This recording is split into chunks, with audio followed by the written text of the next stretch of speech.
Bismillahirrahmanirrahim. Assalamualaikum warahmatullahi wabarakatuh. Salam sejahtera bagi kita semua. Semoga kita semua senantiasa dalam lindungan Allah Subhanahu wa taala. Perkenalkan ya, nama saya Ahmad Rashidin. Saya adalah dosen program studi bisnis digital Universitas Tangerang Raya, Fakultas Ekonomi dan Bisnis.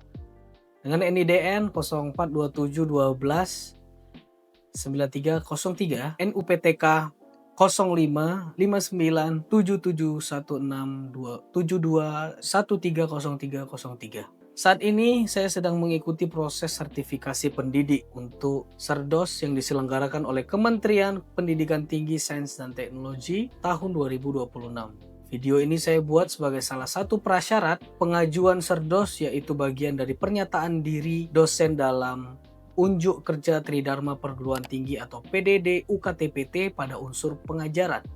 Saya berkomitmen untuk memberikan kontribusi terbaik bagi dunia pendidikan, khususnya di pemasaran, manajemen pemasaran. Pada kesempatan ini saya akan membahas mata kuliah yang saya angkat sebagai contoh dalam pembelajaran, yaitu manajemen pemasaran.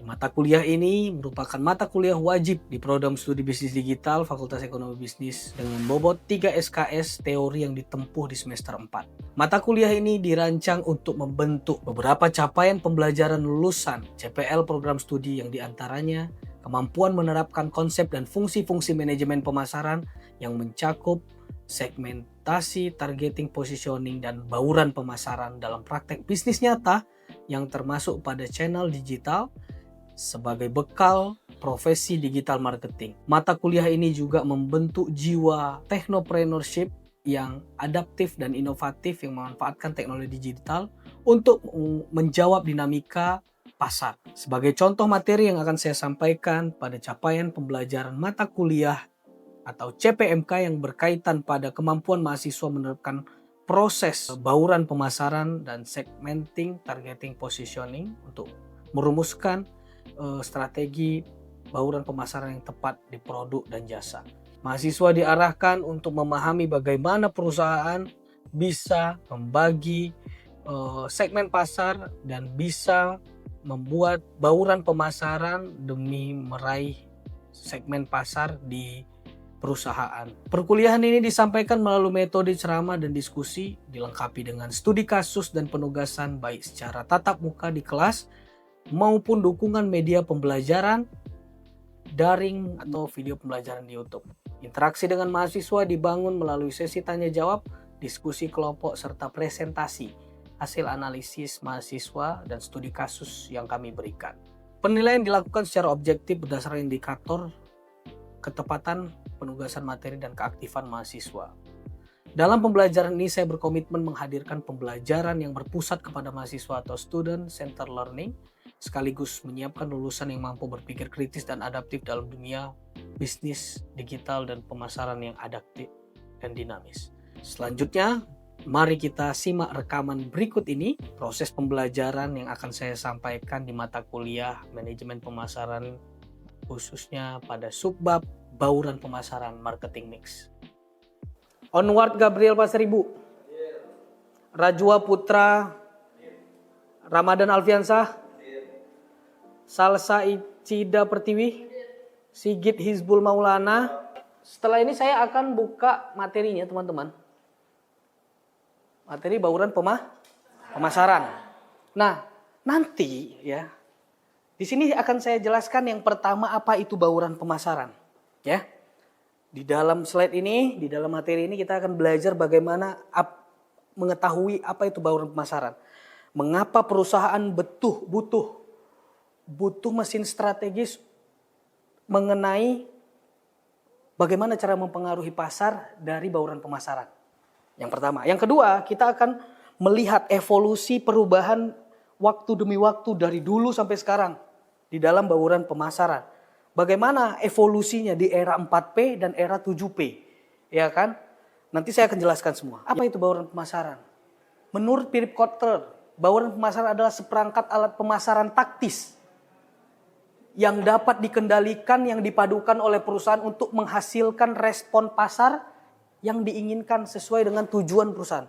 Artinya apa, teman-teman? Di sini kita garis bawahi adalah perpaduan cara. Bisa dari segi produk, kualitas produknya bagaimana. Yang kedua, price, harganya bagaimana. Ya kan? Yang ketiga adalah promosinya bagaimana. Betul? Dan place, lokasi tempatnya atau saluran distribusinya seperti apa. Agar produk tersebut laku di pasaran. Respon pasarnya besar. Salah satu contohnya misalnya Anda membeli iPhone. Betul nggak? Anda mengeluarkan uang 10 juta. Anda merasa ikhlas beli itu. Kenapa? Karena produknya bagus, mewah. Benar. Lalu apa sih yang iPhone miliki? Kenapa orang mahal tetap dibeli? Ada yang tahu nggak? Kameranya. Artinya fiturnya. Fitur termasuk dalam salah satu indikator tolak ukur kenapa kualitas produk itu menjadi penting di sebuah produk. Apapun produknya. Paham? Nah, apa saja era evolusi ekosistem pemasaran dari awal sampai sekarang di marketing mix? Nah, ada 3 era yang saya akan bahas di sini menurut buku Philip Kotler tadi. Yang pertama adalah era produk atau 4P. Fokus di era produk ini adalah pada penciptaan distribusi barang dan fisik, perusahaan memegang kendali penuh atas produk, price, place, promotion. Artinya 4P ini menjadi sangat penting, teman-teman. Betul? Salah satunya jam tangan yang saya pakai ini produk lokal, teman-teman. Pernah dengar mereknya Parlen? Parlen? Tahu Parlen? Lokal brand yang sering lewat iklannya. Tahu ya? Nah, saya penasaran. Sebagus apa sih produk lokal Indonesia? Kenapa Samsung Galaxy Watch, Apple Watch dan lain-lain kenapa laku? Saya penasaran. Bagus nggak nih produk anak bangsa? Betul nggak? Oke, saya beli. Ternyata dengan harga yang lebih murah loh teman-teman. Artinya produk menjadi hal penting, kualitas produk, betul? Faktor saya membelinya kemarin, price juga kami membandingkan. Apple Watch sama ini. Modelnya lebih laki, lebih jantan, betul? Oh, saya beli ini aja lah. Lebih murah lagi yang paling penting. Produk kan model ada dalam produk, betul? Paham teman-teman? Artinya era produk ini menjadi menjadi penentu sebenarnya. Ya kan? Paham sampai sini? Oke, kita lanjut. Di era jasa, di sini digunakan lahirnya industri berbasis layanan yang membutuhkan sentuhan manusia. Nah, awalnya kan 4P nih. 4P namanya apa? Produk, price, place, promotion. Ditambah lagi, semakin kesini munculnya perusahaan jasa, muncullah 3P baru. Jadi 4P plus 3P jadi 7P. Paham? Apa 3P berikutnya Pak? People, process, physical, evidence. Kan kita lagi bahas jasa nih. Pasti berkenaan dengan tenaga kerja, tenaga karyawan. Betul nggak? Contoh, ada yang tahu perusahaan jasa apa aja? Usaha jasa? Cukur, betul. Yang kita beli apanya? Jasa? Iya jasa cukur, pelayanan cukurnya. Kan nggak mungkin kita beli alatnya, betul nggak? Paham sampai sini? Pak, saya mau cukur, alatnya sini Pak, saya bawa ke rumah. 50.000. Nah, nggak bisa, dia mau motong orang gimana? Plus, makanya kalau perusahaan jasa, people ini penting. Paham? Ya? Paham sampai sini? Di era 4P tadi, teman-teman tahu nggak? Di era 4P itu sebenarnya muncul dari tahun 1960. Dan di era ini perusahaan yang menentukan segalanya apa yang mereka produksi. Berapa harganya, di mana mau dijual, bagaimana cara mempromosikannya. Dan konsumen biasanya nggak banyak pilihan. Mereka menerima apa aja yang tersedia di pasar pada saat itu. Paham? Nah, cocok untuk bisnis yang barangnya fisik atau produk. Jadi 4P ini kalau kamu masukkan ke jasa nggak masuk. Karena bukan itu peruntukannya. Era 7P adalah penggabungan 4P dan 3P. 3P dari jasa, 4P dari produk. Bagaimana itu Pak maksudnya?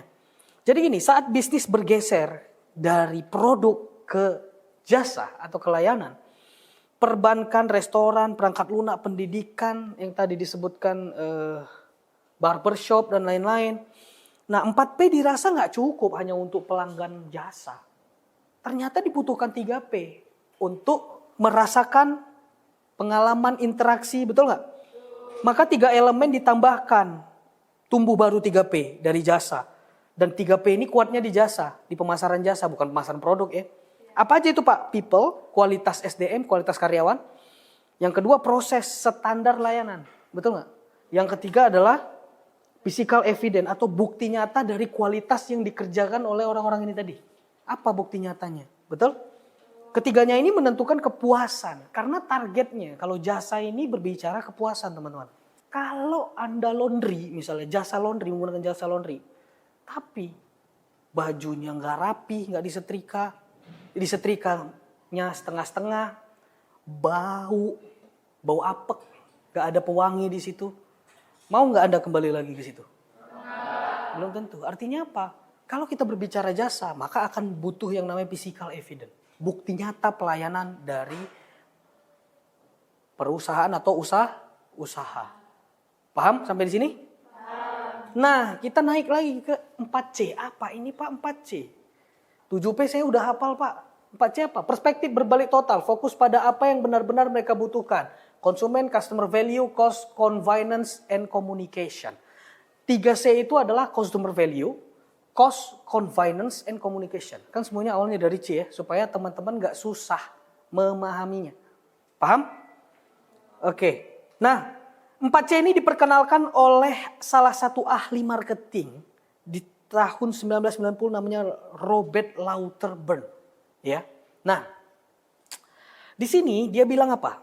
Sebagai respon atas perkembangan pasar yang makin kompetitif, makin bersaing, dan konsumen yang makin kritis, 4C ini tidak dapat menggantikan 4P tadi. Ya. Nah, dia bilang, konsumen membeli solusi bukan barang. Price dibaca sebagai cost. Cost adalah total pengorbanan konsumen, bukan hanya uang. Place dibaca sebagai convenience, kemudahan akses, bukan hanya sekedar lokasi beli. Ya. Nah, promotion dibaca mereka sebagai communication. Artinya apa? Promosi zaman sekarang adalah sebenarnya mengedukasi dan berkomunikasi dengan pelanggan. Bukan hanya menipu-nipu, paham nggak? Kalau dulu iya, konsumen zaman dulu bisa ditipu. Konsumen zaman sekarang nggak bisa. Paham nggak? Dia akan riset terlebih dahulu sebelum dia beli barang tersebut. Betul nggak? Iya, kalian akan bandingkan. Nah, itulah konsumen zaman sekarang. Kenapa? Marketing berkembang seiring berkembangnya teknologi. Paham? Apalagi dengan adanya AI sekarang, teman-teman. Saya yakin, Anda mau beli barang pasti Anda tanya AI dulu. Betul nggak? Kalau nggak TikTok, AI. Tapi sekarang ini kayaknya kita udah makin terikat sama AI ya. Bener nggak? Jangankan mau beli barang, mau beli obat aja Anda tanya AI. Gigi saya sakit, cocoknya obat apa saya beli ke apotek. Betul nggak? Zaman sekarang ini udah nggak bisa ditebak, teman-teman. Makanya produk-produk ini lagi deg-degan semua sebenarnya. Kenapa? Ingin mengambil hati konsumen. Kemana arah berlabuh hati konsumen agar produknya laku keras. Lihat perusahaan-perusahaan yang besar sampai sekarang. Dari dulu. Mereka terus belajar. Mereka terus berinovasi. Mereka terus melakukan kebaharuan-kebaharuan agar produknya tersebut laku di pasaran, kuat pangsa pasarnya, dan banyak diminati banyak orang. Paham? Nah, artinya apa teman-teman? Evolusi ini bukan sebuah pergantian.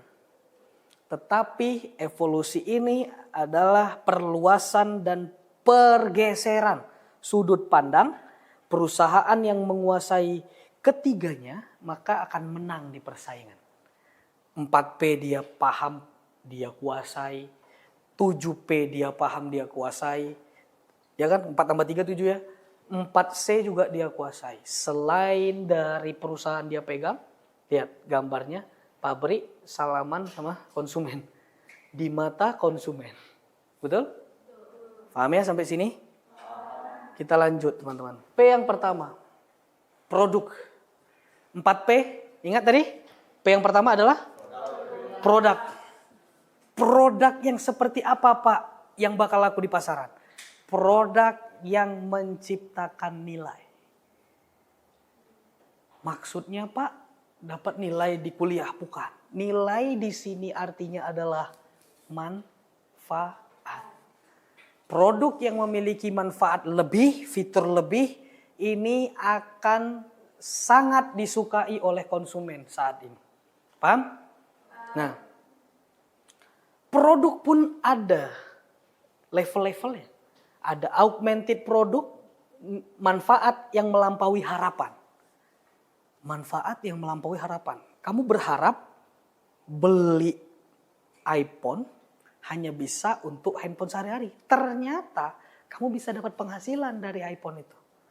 Dari konten, akun kamu jadi gede, betul nggak?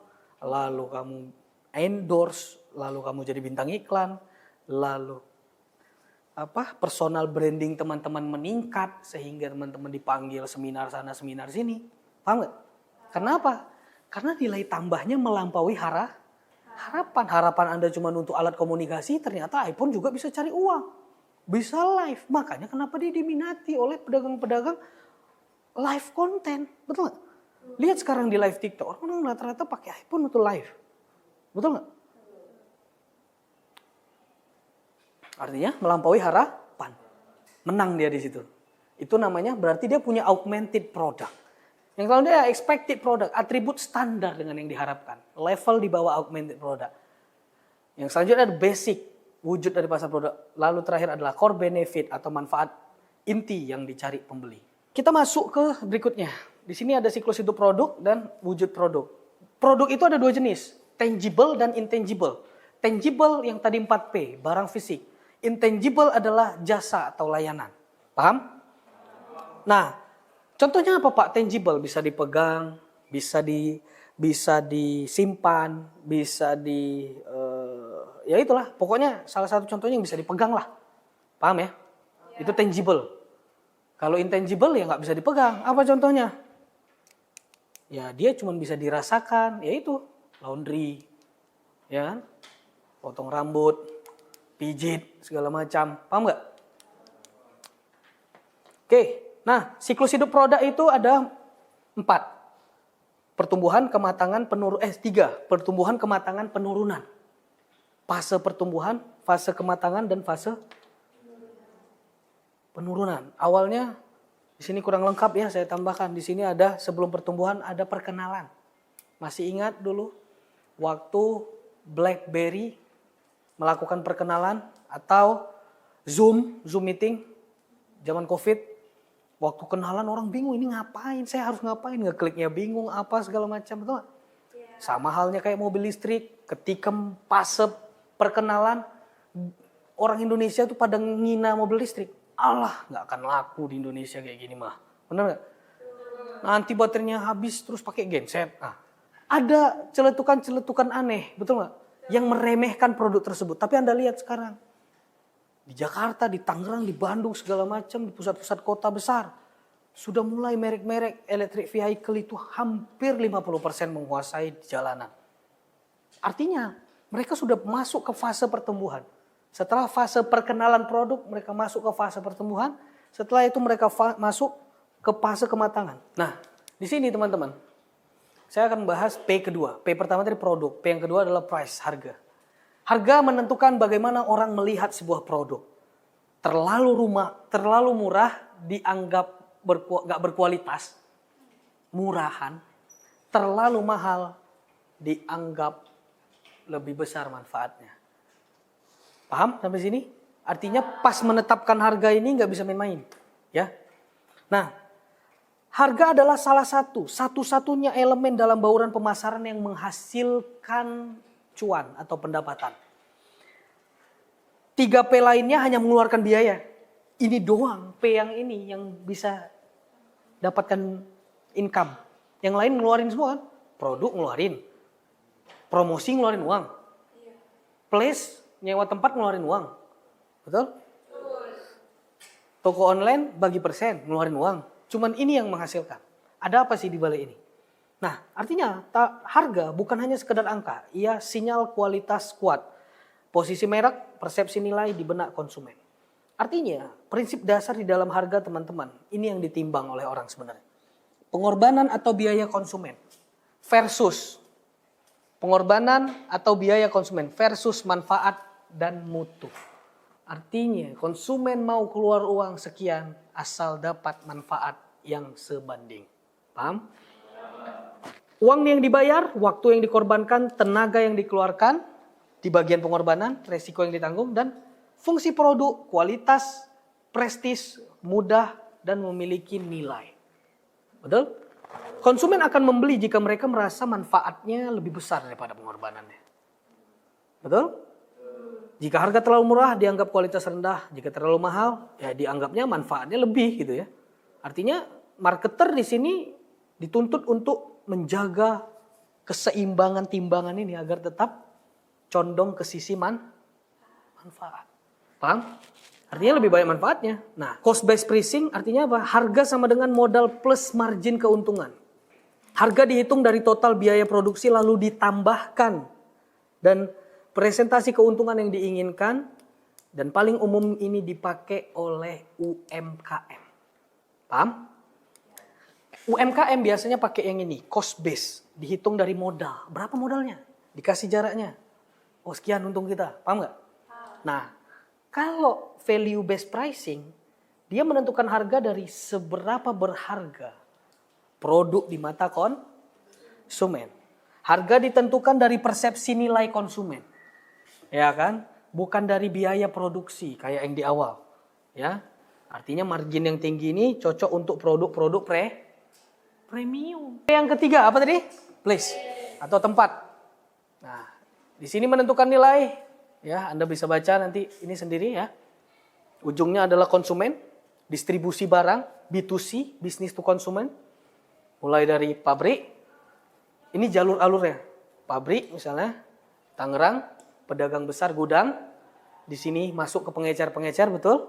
Agen-agen ngoper ke pengecer, betul? Dari pengecer baru ditangkap oleh Tapi ada juga yang langsung dari produsen langsung ke konsumen. Ini sekarang banyak yang dipotong ini. Kenapa? Karena pabrik-pabrik pun udah melakukan jualan online. Dia putus, terus. Paham nggak? Yang selanjutnya ada B2B, distribusi barang industri. B2C artinya business to customer, B2B artinya business to business. Dari bisnis ke bisnis. Bahan mentah ke bahan jadi. Ada 3 strategi distribusi, insentif, intensif, eksklusif, dan selektif. Ya. Lanjut ya, nanti teman-teman bisa review sendiri. Artinya bauran pemasaran adalah perpaduan taktis instrumen perusahaan untuk mempengaruhi target pasar secara terus. Kita masuk ke P berikutnya, adalah promotion. Mengkomunikasikan nilai, periklanan, promosi, public relation, personal selling. Promosi adalah proses penyandian pesan agar dipahami sempurna oleh penerima. Artinya, promosi menjadi faktor yang serius di dalam 4P. Paham? Tadi apa aja? 4P itu? Produk. Saya bahas studi kasus McDonald 7P. Bagaimana McDonald menerapkan 7P di dalam perusahaannya. Sehingga dia bisa ada di seluruh dunia. Yang pertama adalah produk. Menurut era menu konsisten. Gak berubah-berubah rasanya. Gak berubah-berubah rasanya. Dan ya itu aja. Big Mac, fries, kentang, ayam. Betul? Dan cita rasanya dia ngikutin daerah. Jadi saya pernah makan McDonald di Malaysia dengan di Indonesia beda ternyata. Padahal sama-sama McDonald, betul? Oke. Kenapa ya? Karena dia ngikut daerah. Dia angkat daerah supaya orang di situ tuh menyukainya walaupun sama-sama McDonald. Yang selanjutnya physical evidence yang tadi kita bahas, udah pasti bersih. Beda sama yang pinggir-pinggir jalan. Walaupun harganya sebenarnya hampir mirip. Cobalah beda-bedain teman-teman. Makan di McDonald sama makan di pecel ayam biasa. Mungkin ya ini gak bisa dibandingin ya. Cuman yang cewek entah kenapa seneng ya. Tempat-tempat yang nyaman, bersih ya, cozy. Ya kan? Dan prosesnya ini bersih sekali dan cepat. Pernah delivery? Hitung aja waktunya. Tek, gak ada rasa orang lama banget sih, gak pernah di McDonald orang merasa kelamaan. Kecuali memang antri panjang. Paham? Oke, people, karyawannya terlatih, seragam rapi dan standar keramahan yang tinggi. Selanjutnya, price, harganya juga hemat. Tempatnya pasti strategis dan promosi di mana-mana. Sebelum nyampe McDonald, 500 meter lagi Anda akan sampai di McDonald. 1 kilometer lagi akan sampai di McDonald. Kuat dia. Brand image-nya. Oke, paham? Oke, kesimpulannya adalah tadi udah kita pahami semua. Akan mendapatkan keuntungan maksimal dan kelangsungan hidup produk yang terus berjalan. Kalau kepuasan konsumen dijaga, mereknya dibangun, efisiensinya dibangun oleh proses, pengenalan merek dibangun oleh physical evidence, dan kepuasan konsumen dibangun oleh value and convenience. Bauran pemasaran 4P, 7P, dan 4C ini menjadi keuntungan maksimal untuk perusahaan. Ya. Oke, terima kasih teman-teman. Mungkin sampai di sini perkuliahan hari ini. Ada yang mau ditanyakan? Silakan, 2 aja, 2 atau 3. Boleh?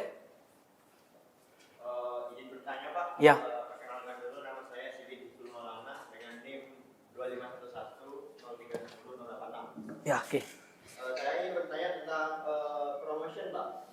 Boleh? P yang keempat ya? Iya, P4. Terus? Promotion itu kan mengenalkan produk kita ke konsumen ya. Nah, pertanyaan saya itu apakah ada strategi tertentu yang dilakukan untuk melakukan promotion tersebut Pak? Oke. Produknya apa nggak boleh tahu?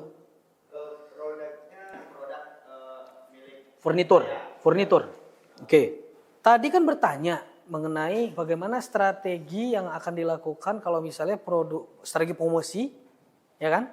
Kalau misalnya produknya adalah furniture. Nah, pertanyaan saya satu, furniturnya ini UMKM atau udah besar kayak IKEA gitu? masih UMKM Pak. Oke, UMKM. Poin pentingnya adalah penjelasan yang mungkin saya akan jelaskan sesingkat aja ya. Karena pasti budget iklannya terbatas, itu yang pertama ya. Karena nama promosi pasti berhubungan dengan iklan, betul? Nah, habis itu apa? Kita nggak akan sewa tim marketing. Karena pemiliknya adalah marketingnya. Atau keluarga pemiliknya adalah pemasarnya sebenarnya. Betul? Lalu apa? Brand awareness harus membangun dari nol. Karena banyak orang yang belum tahu. Oke, saya bergerak dari brand awareness. Brand awareness ini bisa dibangun dari Instagram. Ya kan? Konsumen yang belum kenal nama usaha tidak bisa langsung bersaing dengan toko-toko besar. Satu-satunya cara agar namanya sering muncul di online pada saat ini yang gratis, setiap hari posting tentang furniture. Paling sedikit 3 video sehari. Ya kan, kayak minum obat supaya cepat sembuh. Betul? Nah, selanjutnya apa? Pemilik adalah tim marketing dan keluarganya. Tidak ada staf marketing yang terpisah. Pemilik yang juga produsen yang bekerja di situ dan lain. Dia lakukan segala cara. Ya kan? Lalu terakhir, karena budget iklan terbatas, mayoritas UMKM furniture tidak punya anggaran khusus untuk promosi. Betul? Karena itu tidak ada di dalam daftar pengeluaran. Artinya semua promosi itu harus efisien. Gimana caranya? Harus gratis. Dan cuman bisa dapat pembeli. Bisa dari WhatsApp bisnis, foto produk yang bagus. Bisa dari Instagram, TikTok organik, nggak pakai iklan, alami aja. Bisa dari marketplace Shopee, ya kan? Baiklah ya, demikian pemaparan saya mengenai mata kuliah manajemen pemasaran, khususnya di materi bauran pemasaran marketing mix. Sebagai bagian dari pernyataan diri dosen dalam unjuk kerja Tridharma Perguruan Tinggi. Saya menyampaikan pernyataan ini dengan sebenar-benarnya sesuai dengan rencana pembelajaran semester yang telah saya susun dan saya laksanakan. Sebagai bentuk pertanggungjawaban dan komitmen saya dalam menjalankan tugas Tridharma Perguruan Tinggi. Terima kasih untuk Bapak Rektor, terima kasih untuk Bapak Ibu Asesor, terima kasih untuk seluruh panitia yang bekerja sama di dalam Serdos 2026 ini. Mohon maaf apabila terdapat kekurangan dalam penyampaian saya. Wassalamualaikum warahmatullahi wabarakatuh.